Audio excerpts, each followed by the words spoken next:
Isang malaking karangalan ang mabigyan ng parangal lalo na kung kinikilala ang ating talento at dedikasyon sa kanya-kanya nating larangan. At isa sa mga award-giving body na nagbigay pagkilala sa mga natatanging individual ay ang Asia's Golden Legacy Awards, kung saan isa po ako sa nabigyan ng parangal. Of course. Congratulations sa ating kasama na si Audrey. At ngayong umaga nga ay makakasama natin si Doc Michael Kevin Estacio, the President ng Asia's Golden Legacy Awards, upang pag-usapan ang mga layunin nito. Good morning po at welcome dito sa Rise and Shine Good morning Pilipinas. at good morning din po sa mga nanonood po sa atin.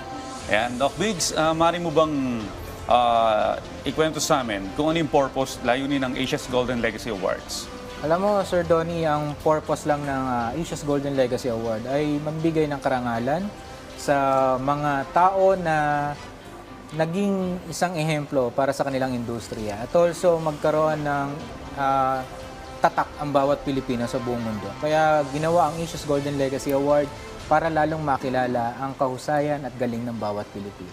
Alright. Paano po ba, Doc, pinipili yung mga awardees? Ano ba yung mga criteria na ginagamit para ma-recognize ang kanilang mga achievements?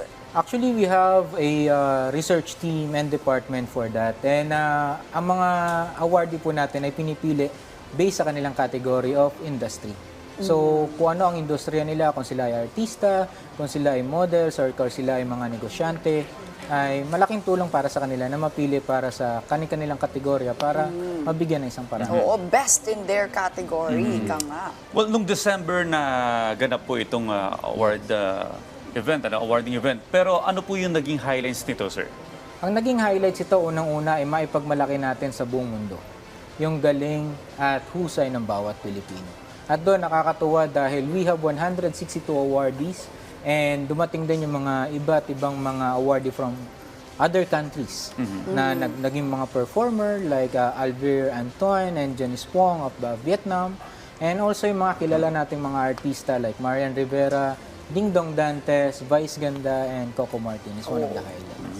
Of course, meron din tayo sa PTV Lamala, Ding Dong Dantes. Pero for sure at that event, no, talagang you got the chance to encounter din sa ibang mga awardees. Ano po yung mga naging reaction ng mga awardees natin? Actually, natuwa sila dahil for the first time na, lalo yung mga ibang awardee, mga first time talaga. And sumabak talaga sila agad sa international award.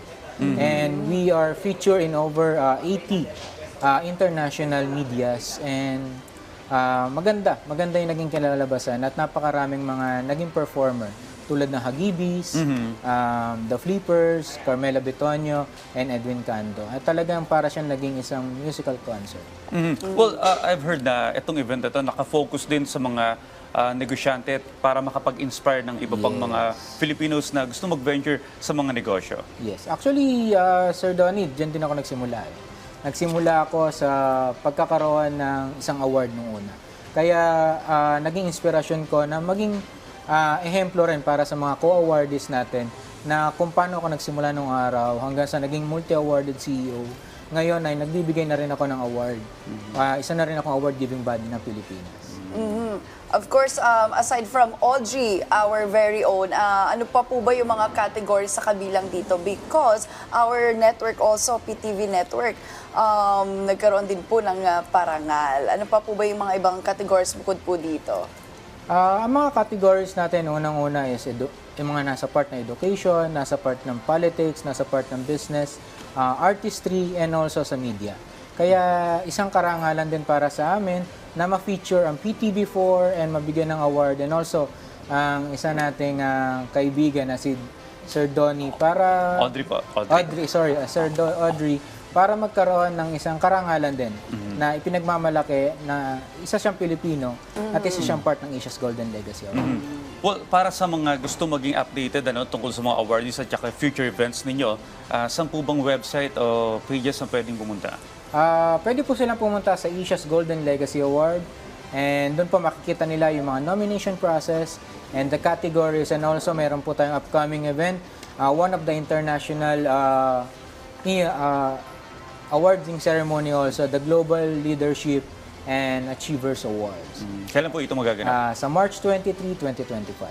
Yan. 2025. Ayan, nabanggit na nga, no, yung ating upcoming Yes. event at plano at abangan din po natin yan kung sino pa ang mapaparangalan. Lastly na lang po, ano po yung mensahe ninyo na nais na inyong iparating, no, ng inyong award-giving body sa publiko, lalo na sa mga sumusubaybay sa mga ganitong klaseng events? Sa mga gustong mag-inspire na ibang tao at maging makilala sa larangan ng industriya, lalo na sa industriya natin.